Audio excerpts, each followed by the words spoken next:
Welcome to Lunch Hour Legal Marketing. I am Conrad Som, and I have just bought way too much backcountry ski gear. And I am Gyi Sakalakis from Attorney Sync. And wow, it must be the unnecessary gear season because I've been gearing up for an upcoming hunting trip. I did not know you shot things for fun. Not for food, for food. This will be my first time. Oh, the grocery stores have all closed due to the tariffs, and you are now foraging. Not yet. All right. We need to move on. Gyi, outside of hunting and gathering and skiing, what do we talk about here?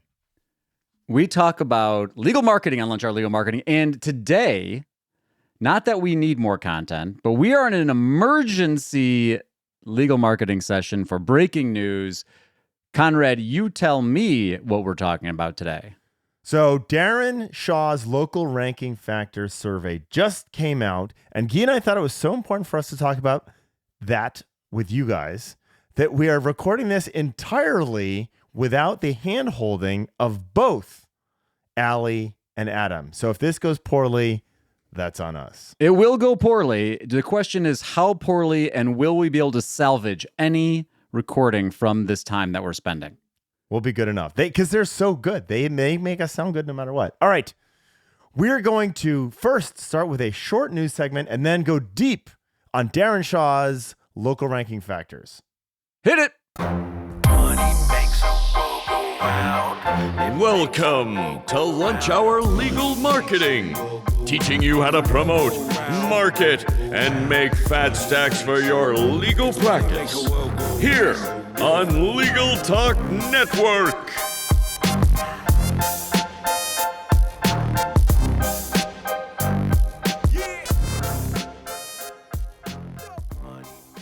Up, and there he is. Oh my gosh. Hey, there we go. I mean, hey guys, Darren, thanks for the invite.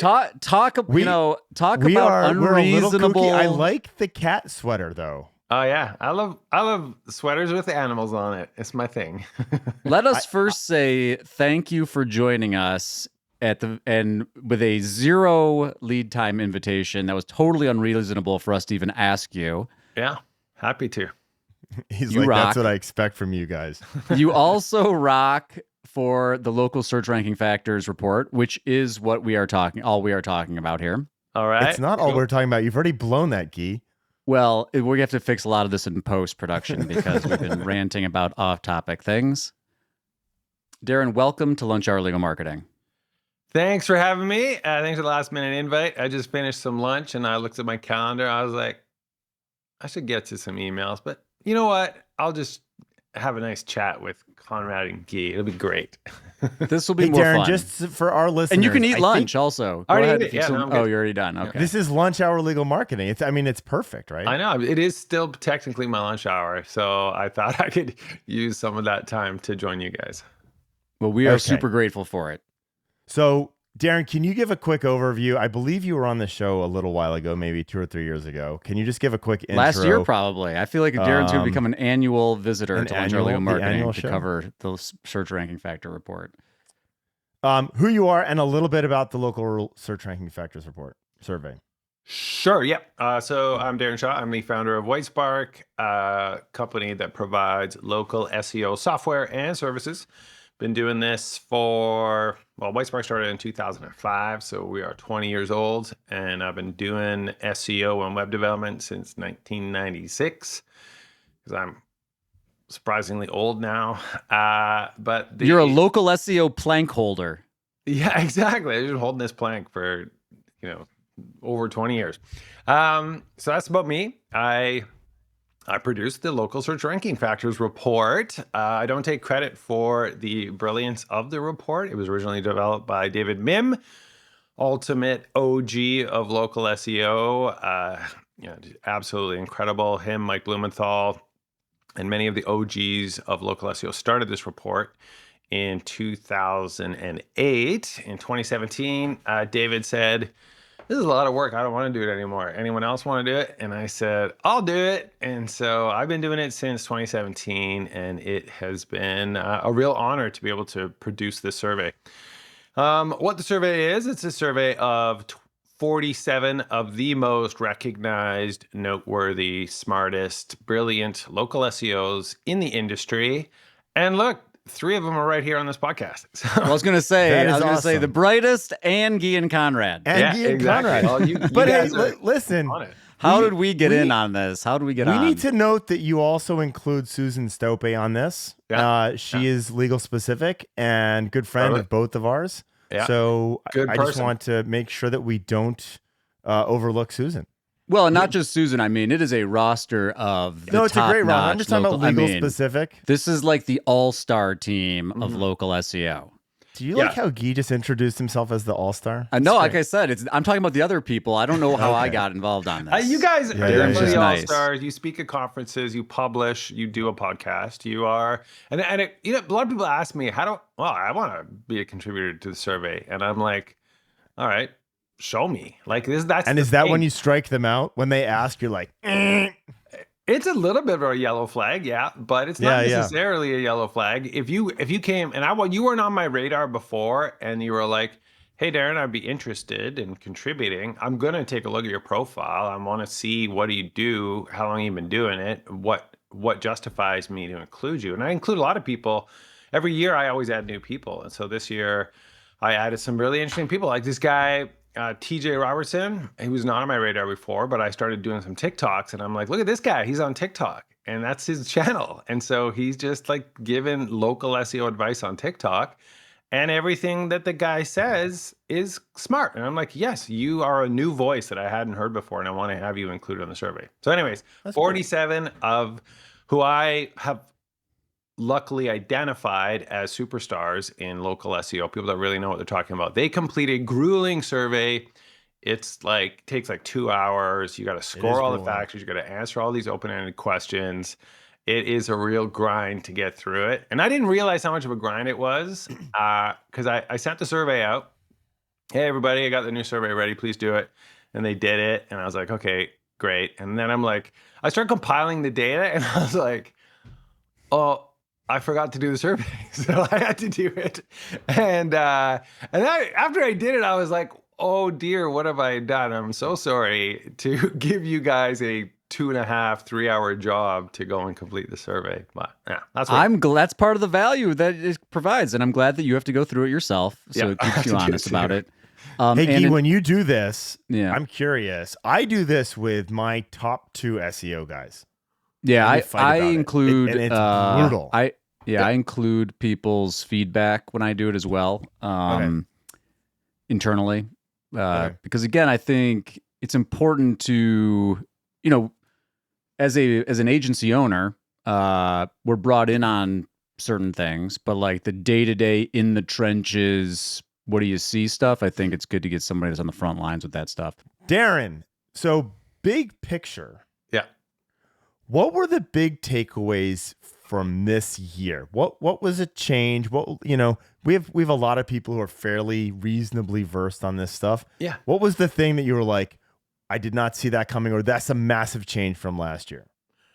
Well, I did see all the changes coming because I'm like all local all the time. I'm just obsessed with it, and I'm always doing stuff and reading anyone's research, right? So for me personally, no surprises, but like if you don't follow local as closely as I do, there were some factors that really took off this year that were not as prominent last year. And these are things typically related to research that Joy Hawkins has done, where she lifts the veil and she's like, hey, guess what, everybody, new ranking factors. So that would be things like your business hours. People that listen to this podcast are probably aware that your business hours really have a big impact. So that factor went from like nothing straight to the top. Very important. We're going to come back to that. I want to quiz you about business hours. Keep going. Okay, great. The other one was whether or not your address is showing or not. Not usually a big deal in legal because most everybody in legal has a physical office where they show their address. But in any home services type thing, if you hide your address, what we're going to see is your rankings disappear. Where did they go? I used to rank great in Chicago, but I don't rank in Chicago at all anymore. And so that's happening. So is it a factor that if you remove your address from your profile, you will it impacts your ranking? The answer to that is yes. So it's a factor. It came in as number 7. I describe in the report that I have some divergent theories about what's actually happening here. So that's a thing that was new in the survey this year. And then, of course, the big one is I added a new column. So you got to score every one of the 187 factors on how you think that factor impacts your visibility in AI search. So things like ChatGPT and Gemini, AI mode, those things. So those are the really, like, I would say the main highlights. The AI stuff was very interesting this year. Everyone's thinking about that. Everyone's looking to the future and wondering, what are we gonna do to make sure that if traditional SEO goes away and we only have an AI type thing, like, are we putting the things in place now to make sure that we continue to get visibility in that new search interface? I'd say that's where all the big changes are. I'm going to come back to business hours. Go ahead. Yeah, business hours. And so for our listeners, you're all lawyers in the legal world. And one of the keys with local search ranking factors, when Gyi and I read this, we read it from a legal perspective. And so there's a unique piece to this. But I want to read your comment about business hours, because I'm just curious where you feel how this may apply to legal. Sure. Some businesses are extending their hours to get some bonus ranking time, and others are paying to call answering services so they can get their GBPs to be open 24/7. All of our clients do both of these things. Yeah. Okay. I'm sure I'm wrong about that, but that's fine. Yeah. But you then add, this is fine for appointment-only businesses, but do not list your hours other than what they actually are for any brick-and-mortar business where people might actually show up during your stated open hours. Yep. This will frustrate customers and could lead to negative reviews, blah, blah. And it's also against Google guidelines. Can we disambiguate these two things? Yeah, good. Awesome conversation. Let's talk about this specifically for legal. So the first thing for legal is that legal falls, in my opinion, typically under, it's a by appointment only thing. It's like, you don't typically have I need a lawyer. I'm going to drive downtown and just walk into someone's office. No one does that. And so Conrad does. Well, okay, except for Conrad. He's weird. Most people don't do that. I need lots of lawyers. So the reality is that, like, I consider a law firm kind of like this weird hybrid, right? You have a physical location. You are absolutely justified to show your address because clients do come to your office and do get served. If you read the Google guidelines, it does say the hours that you put on your Google business profile should match when you actually serve customers in person. And so, yeah, there's a bit of a conflict there because every lawyer wants to be 24/7. If someone has a personal injury accident at 1 o'clock in the morning and they go to Google, they want to be able to call and speak to somebody. So I would say in legal, it's a hybrid. I would not worry about the fact that it's a guidelines violation. The guidelines are very loosey-goosey. Google doesn't enforce them. In the case of law, 24/7 is hands down my recommendation. You should get a call answering service, and you should be answering calls 24/7 because there's just so much value in those calls. Gyi, do you have any pushback on any of that? No. I mean, it's table stakes. You have to be 24/7 in legal. Yep.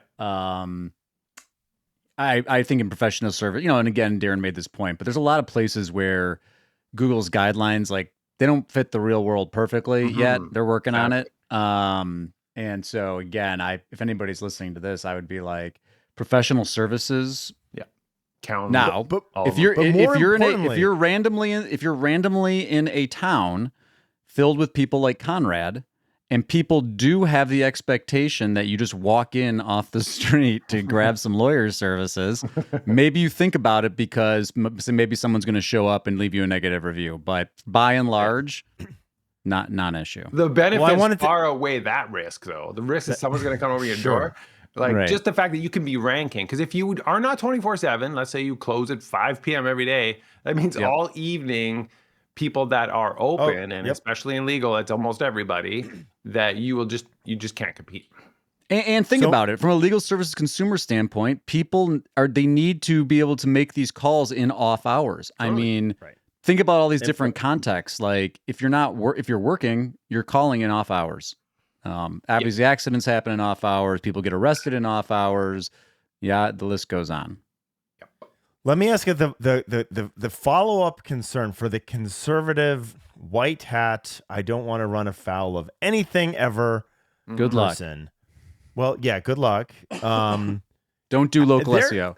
There have been no instances that I am aware of any business, outside legal or otherwise, where this has resulted in a negative sanction from Google. I'm also unaware of any time business hours has been a reason that a business has been unverified or suspended. I don't believe.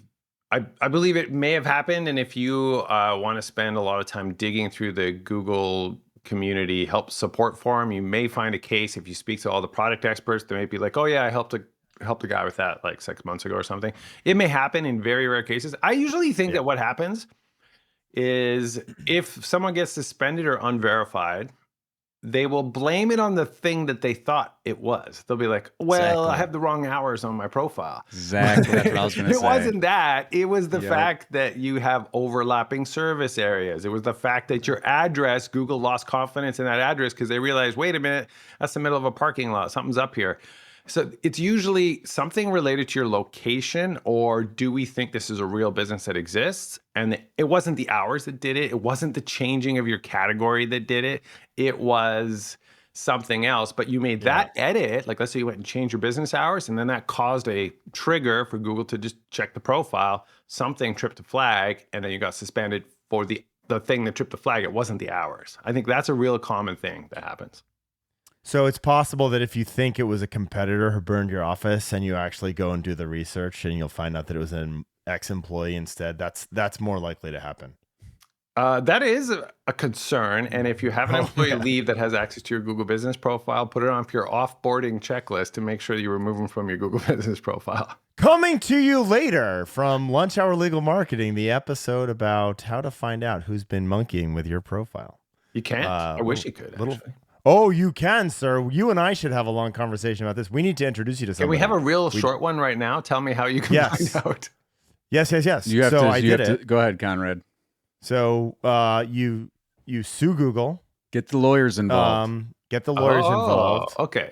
All you have to do is Google. Great. Got it. Well, there's a guy who specializes in this who we actually hired. I was really excited. And Allie, you're gonna have to cut this part, but just type how to sue Google into ChatGPT and then mail out your letter. All right. Okay. I'm very interested in this. Thank you. I will. No, there's a whole process and a way to do this. And if you want, I'm super happy to introduce you to I think his name is Adam Mink. But a lawyer who specializes in this. Really fascinating. Very interesting. I have to see. Look, talk to the legal guys. They got extra tricks. We have extra tricks. All right, back to the recording. Gyi, take it away. Yes. So I will compliment you. I love how you lay this some of this information out. In particular, of this observations in terms of changes, noteworthy new factors, noteworthy factors that increase, noteworthy factors that decrease in importance. And I want people to go and get the whole thing here, but I wanted to call out a couple of these things. Linking out massively down, internal links from GBP landing pages to other websites massively down, keywords and services massively up, hours we talked about, in-store visits not as much. I don't know. We could talk about that in legal. We don't really track that one because the same reason you already mentioned. It's weird. And then engagement signals a bit up. My thing, I think we talked about this last time you were on. I'm like, I go through the map pack, maps and local pack factors starting at the top. And, primary category, proximity, keywords, and business name. And I keep going down through these and I'm like, in legal, these are all table stakes. Yeah. And everybody can do them, right? There's probably some exceptions as you start to get down, but and then I was looking at your trends, your year-over-year trends. And, you're like GBP signals, they went up, they look like they went down, review signals spiked, links have been trending down. And and I think that's been common in the kind of like industry mindset is like link signal. There's all these new signals. Link signals are down. Review signals are up. But so tactically, when you look at these factors, and you already said that you weren't surprised by anything. I'm like, does anything change for you from a prioritization standpoint after seeing these results? Like, because I know some people have been like, well, citations are back. I'm reprioritizing citations. I am. What are your thoughts on that? So I would say that because I'm just so obsessed with local search, I wasn't surprised by anything in the results. But what you do is you aggregate all the opinions and then you put it out there. And for the people that don't follow it as closely as us, there's probably some surprises. But yeah, 100%, I am prioritizing citations more. And it's things like, if you look at the AI search visibility factors, citations are 3 of the top 5. So they are citation related. So I was going to ask, sorry to interrupt, but have you refocused on citations because of AI or because of local? Because of AI. That's what I think the answer is. So like citations on local, it's an AI thing. It's not a local thing. I wonder if AI has just revealed to us that citations were actually more important than we were really giving them credit for in local. So that is something where I'm like, it's like when you strip away some of the other signals and you have to look at why LLMs are returning the results they lean heavily on what is said about your business in the broader web. Are you listed on expert curated top 10 list? Right. Those things I believe would have helped you significantly in local before, but we weren't really focused on them. It's like AI has kind of lifted the veil on some of these things that we should have been a little bit more focused on before, but we were so Google. We were just too focused on everything being on your Google business profile on your website. And so we've expanded that, and I think AI has just helped us see it a little bit better. So it is true that I am now more focused on citations because of AI and because I'm looking to the future, and I want to make sure that I'm doing the things that's going to help my clients rank really well or get visible in AI results. But I actually think I probably should have been doing this before. It would have helped me on the local packs as well. And so the guys at Near Media would to some extent agree with you based on some of their research. Yeah, well, I talked with them a couple hours ago, and we kind of had a similar conversation. And so, I think it is interesting. Go ahead. Yeah, go ahead. Sorry. The other thing is review diversity. So I would have, prior to the AI really getting in our faces about making sure you're visible in AI. I would have always said, well, Google's number one. You got to have great reviews on Google. And I still say that, of course, because that's where the reviews really matter. And the reviews are going to help you both for ranking in the local packs, but also most lawyers are probably doing local services ads. And so the reviews are super important there too, right? And so Google reviews are still king, but thinking to a future, diversifying your reviews on sites like Facebook, any industry specific, any legal specific sites, like the big ones, like lawyers.com, getting your reviews on Avvo, one of your favorites, Thank Conrad. you. I was going to say, if you don't say Avvo after the big ones, I'm going to be. Yeah. Conrad, do you still get a dividend payment from them? No, it was a sale. Beautiful. Which means I don't have to say nice things about them anymore. Right. Yeah, but you know what? They're prominent. They're still out there, right? So you got to get the reviews on these legal sites. And the nice thing is that ChatGPT and Gemini, they'll tell you which sites are the most prominent in the industry, and you should listen. And Google tells you that too. I know. But again, this is an AI thing, and it is not a local search thing. Well, hold on a second. I'm saying it's both. Yeah, exactly. It is both. Yeah. Thank you. Because you go through here and you look at I'm gonna go back to the research, 2026 AI search visibility factors. Let me name out a couple of these top factors. Yep. Presence of business on expert curated best of and similar sites. Guess what? That's local SEO. We've been talking about that forever. It would be so valuable for your local. This is a very real question. Do you believe, Darren, that reviews on Avvo or Yelp are going to help a lawyer rank in the local pack. Yes. Reviews on Avvo and Yelp are going to push that into the local pack. 100%. I do believe that. Okay. Yes. Okay. I would love to test it. Like a real, like it's hard to find a lawyer that's not doing SEO, but you find one who's not doing anything, and then you just somehow blast a bunch of reviews on Avvo and Yelp, I would expect to see their local pack rankings go up too. Well, but so I think my problem with that, and this is why I question it. Yeah. You also have to find a market where there are no one with any with 100 or fewer. Like it would be. It's you an can't do it in impossible legal. test. Legal You can't lawyers do it are in too legal. on top of this. You have to can't do pick like accountants or engineers. So what I'm saying is, like, Let me ask you a on the- question. Let me ask you a question, guys. Yeah. You guys know Google, right? Google's tight on data. They're a data company. Google puts the Facebook reviews in the one box.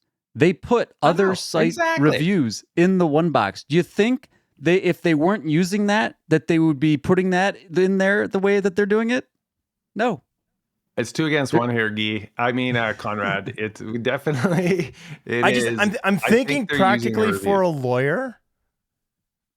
Yeah. I'm just trying to come up with the case in which I would be let me read listen. something to Well, you. Hold on. Okay, go ahead. Like for as advice to an attorney. Yeah. Like I've got someone who wants to leave me a raving review, and we're gonna skip the cut and paste your review onto 50 different. Yeah, you're saying it's hard. It's hard. No, I'm just saying, where would I prioritize someone throwing that review? Yeah. And for ranking in the local pack, Google. ranking in the local 100%. pack. It's Google. Agreed. Google. That's my point. That's I agree. what I'm Your coming point down is to. valid and taken. I agree and too. I agree with it. I'm just saying. But that's not what you asked, though, is Conrad. Google That's not what you looking asked. at the other sites? Right. Do they have value? Yes. And will Yeah, they have okay. value, especially in an AI only world that we're heading towards? Maybe so more that's so. that was the gist of my comment. Is it's like, for the future, does it change? Like, are things changing because of where AI is drawing from? 100%. Your review my strategy point is, probably doesn't change that much. And I'll tell Right. you why. I think because ChatGPT doesn't really have access to the review data that Google has, but I don't think ChatGPT is going to win. I think Google is going to crush them in a... No doubt. Google's going to crush them so hard because... No doubt.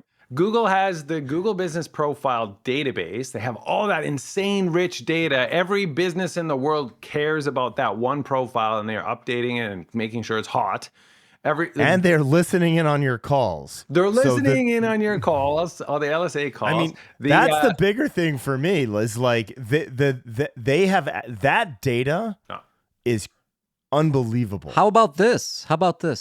Near you might media. say what I'm thinking, Gyi. Let's hear Oh, it. go ahead. And you say I it. wanna You hear you say say it. it. You're the guest. The other thing Google has that ChatGPT and the rest cannot ever compete with is behavioral signals. They got Chrome.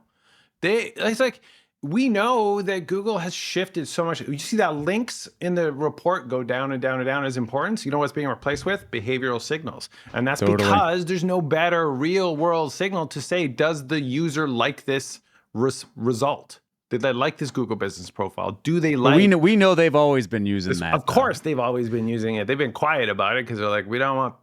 I we really was indirect, very indirect. Just naively training, just training. optimistic. It's not a ranking factor. I thought Matt was telling us the truth all along. Yeah. So here's the other Google thing that I wanted to throw in there, and I think it's in Near Media guys presented this at Bright Local's SEO for Good. So you may have already heard this, but their research that we partner with them to do for lawyer lookups. Yep. Less than 2% of the survey respondents said that they would use an AI tool.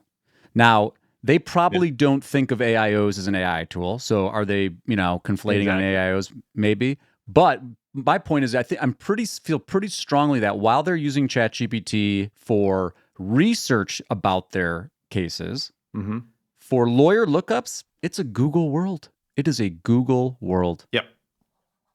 All of local, I would say it's a Google world because Totally. It doesn't matter what industry.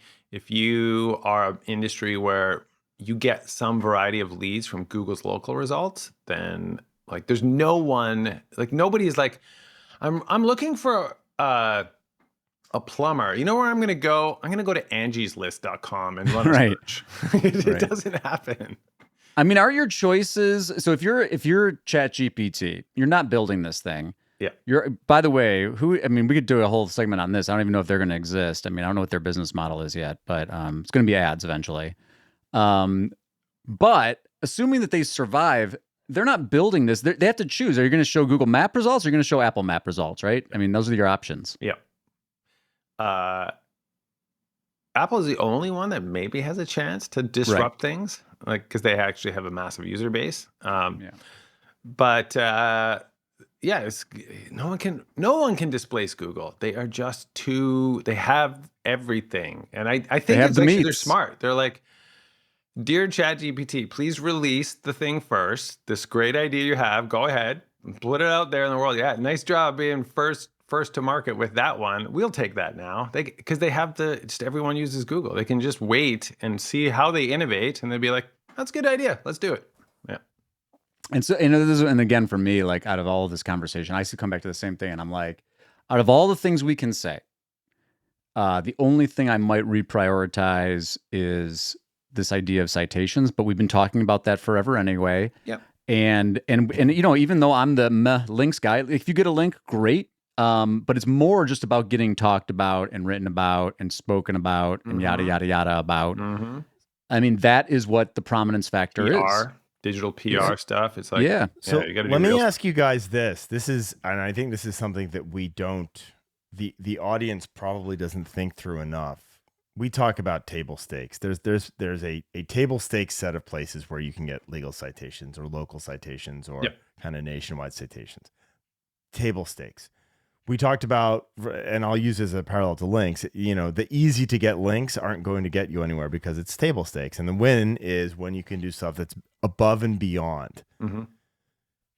Where do you think, and what tactically would you share with people if we're really excited about citations?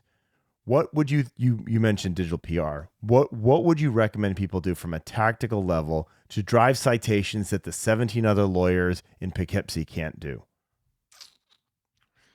I wouldn't be surprised if we see some of these expert curated top 10 lists become auction based, where, it's like, I really want my personal injury firm to be listed on the Chicago top 10 Forbes. I was just going to say it's Forbes, right? You're talking Forbes, Don't right? This isn't new. It's not new. It enrages Gyi. It's not new. Yeah, it's the worst, right? So you know what? I would like all of our listeners to please get Gyi a subscription to the printed version of Forbes. Conrad is so happy you brought up Forbes, Darren. You don't even understand how much Forbes, I've been. Avvo, yeah. So I've been flaming Forbes. Yeah, honestly, I got personal injury lawyer clients. I want them on that top 10 list on Forbes. Their SEO is them on it, and I will pay. What's it going to cost? Tell me. So I actually see them going to an auction model where they just start like, well, I don't know. Phillips Law said that they'll give us $10,000. What are you going to give us? So I think it's a bit of a problem. So it'll be like Google. No, it's just like Google. Google's an auction model too. Go to the no paid links, right? No paid top 10 list for AI. Yeah. Okay. So let me answer your question legitimately. Yeah. So I feel like digital PR is important. And I think actually it is a current differentiator because a lot of law firms are not doing it. The good ones are, for sure. The smart ones who are especially really local. invested are doing real digital PR. We're talking about PR stunts. We're talking about newsjacking. We are saying, oh, yeah, there's this whole, look, flying cars are coming out. My personal injury lawyer is going to do a whole research project on the implications and talk about it. And then they're going to hire PR professionals to pitch their take on it and their research and their data to all the different news outlets, and you're going to try really hard to get mentions in those places. One of the things that came up with regards to the decline of links, which I think is relevant to this conversation, it's really interesting to think about, is we have seen links drop in value and importance. You get all the links and you're like, well, it didn't seem to move the needle the way it used to. It used to really drive the needle.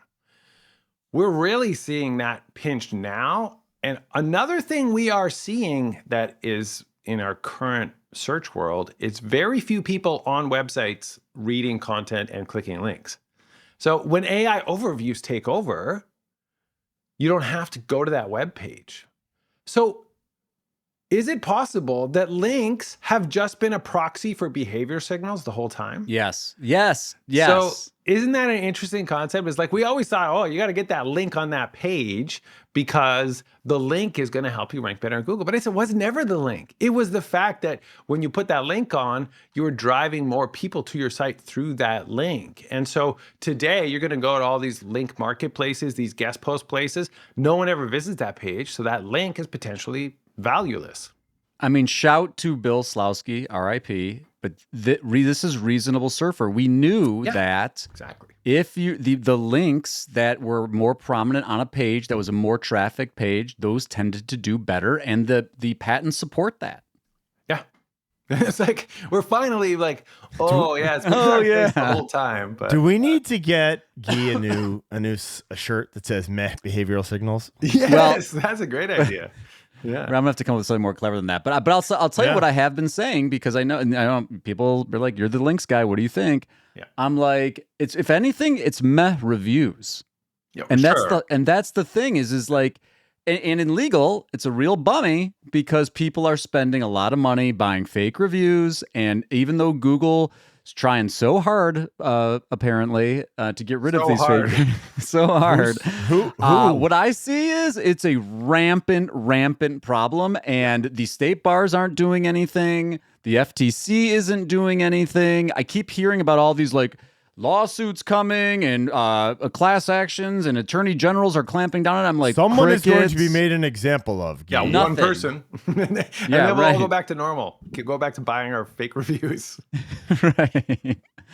So that's a real problem for me. But I think the reviews, and again, I think this is mentioned in the report. Yeah. It's the consistency. Recency. Yeah, recent reviews. So again, we tell people all the time, we're like, try to find ways to get those reviews to drip in. You know, lawyers will do the thing. We talked, Conrad and I just talked about this on our last recording. Lawyers got to get creative about finding different ways to get reviews. Like some lawyers are like doing focus groups or like getting reviews in other contexts, speaking events. That's great, except those are usually not a steady drip. They're like a one-time. Yeah, exactly. So one of the things in the survey that did surprise me, consistently across multiple questions when it came to reviews, the prioritization was on the quality of the review, not the star rating. Well, I found media's data backs that up, because they don't, if you watch 200 people search for a lawyer and how do they interact with the search results and what do they do, people are lazy and they don't have time. They're not going to sit there and read all the reviews. No one reads the reviews, right? Yeah.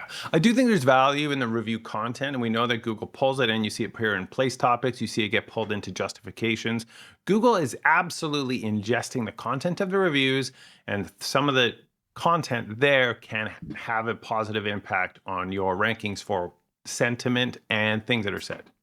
And specifically, sure. I'm just saying that the survey really pushed quality, the star rating of the reviews, and I have always assumed that is just kind of a given. Well, but what is it? It's a survey of you tell me what's important, and sure, it's a given, but it's still important. It is important, so it's going to go to the top of the list because it really is a massive factor. Okay, I would have put volume over quantity, or over quality. Sorry, over rating.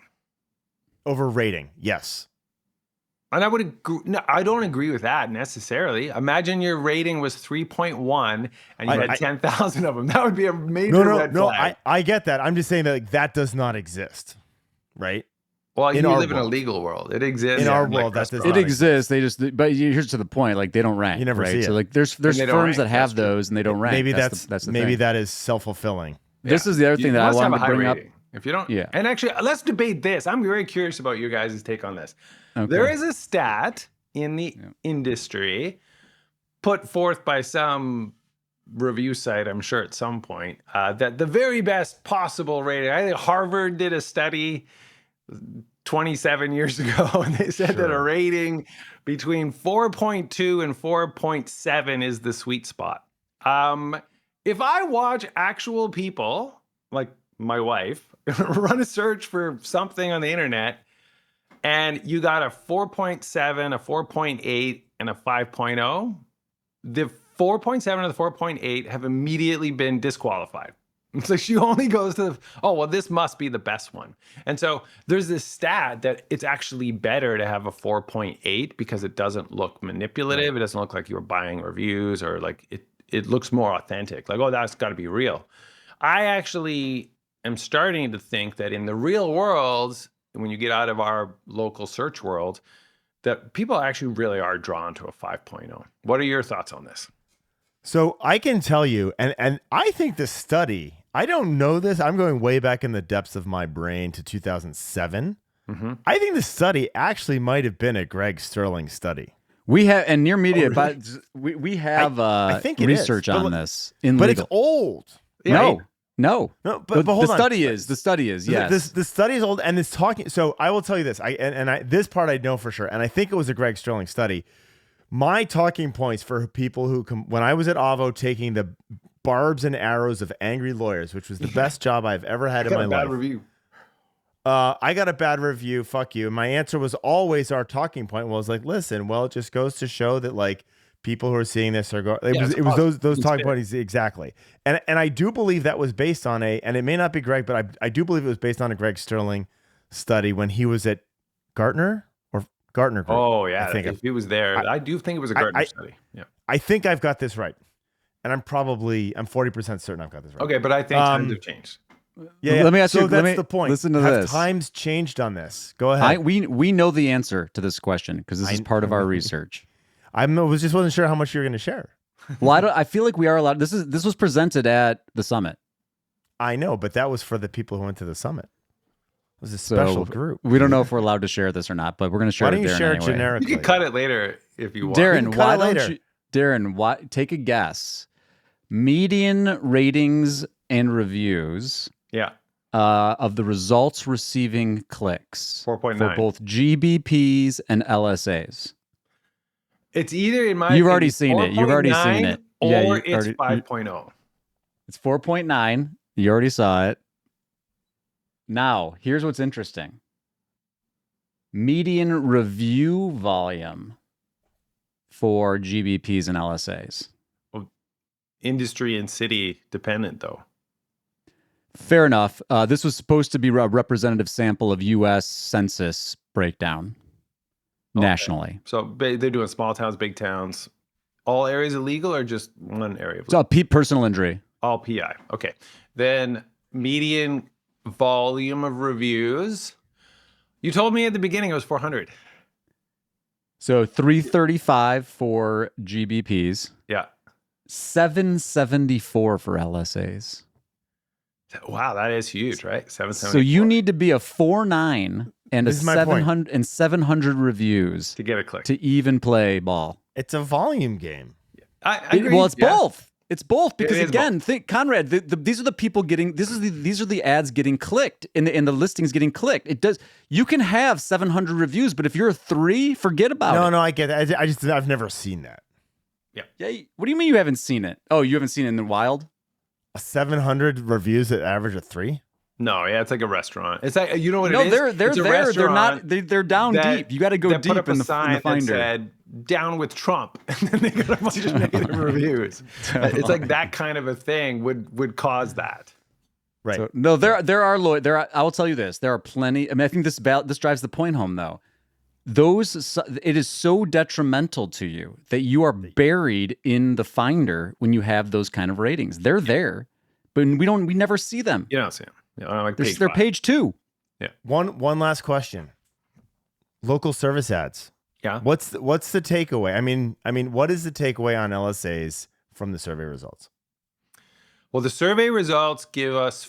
I like to highlight 4 specific factors that are really going to have an impact on your ability to be present at the very top, which is you need to be for LSAs.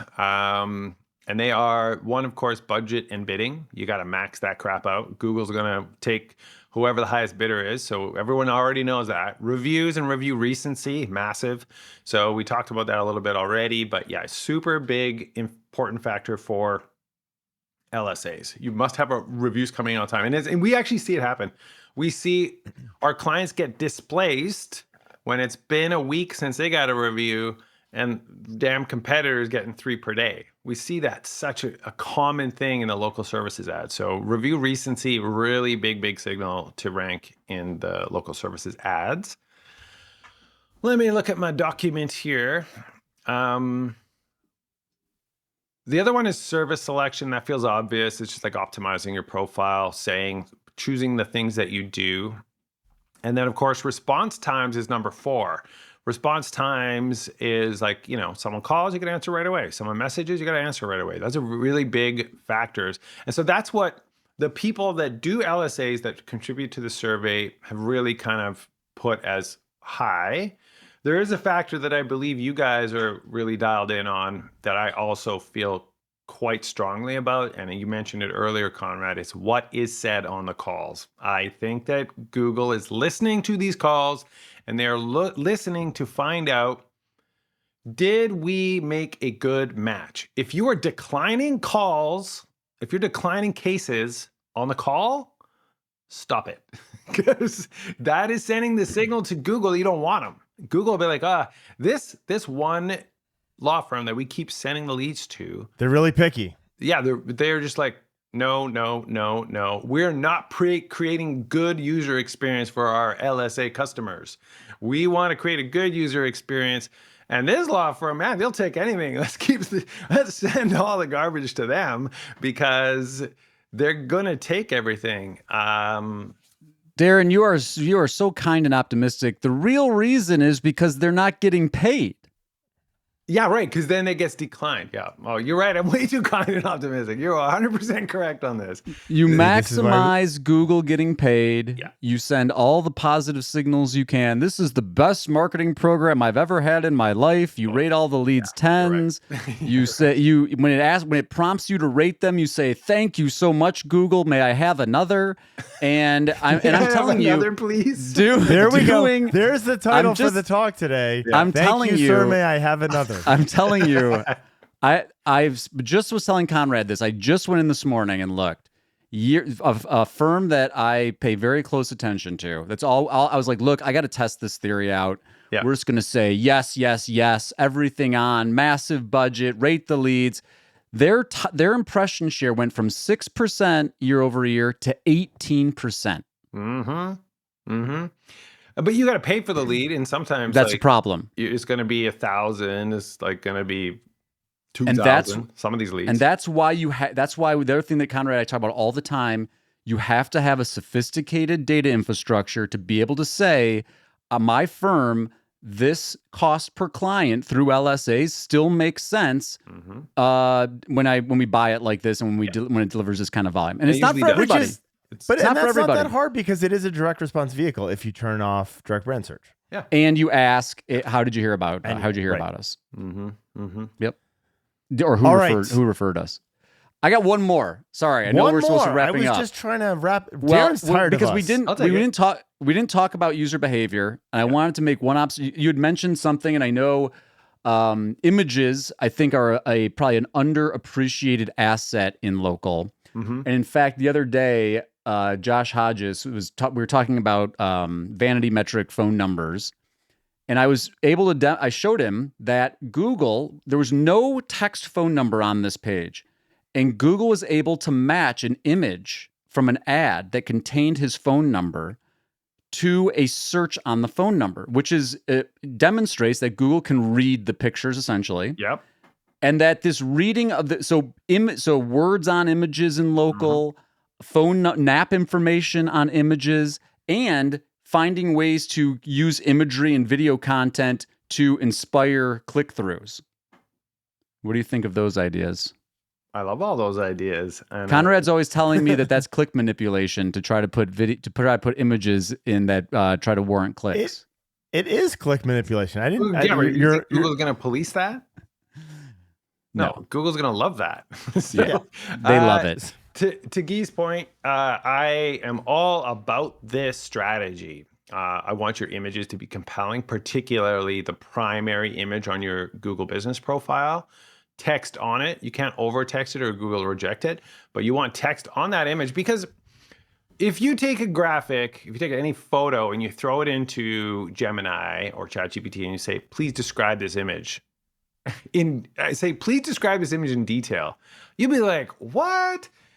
The AIs can see this image in more detail than my own human eyes can? Yes, it can. It really understands the image in an amazing way. And so the image itself is conveying so much information. Are you uploading photos on your Google business profile every week? Well, you should be. And I also like to let I want to hold their hand. I'm going to hold the AI's hand and actually put text caption on the image, the actual text. I want real text overlaid on top of that image, almost all the images uploaded to the Google business profile, plus the images on my website.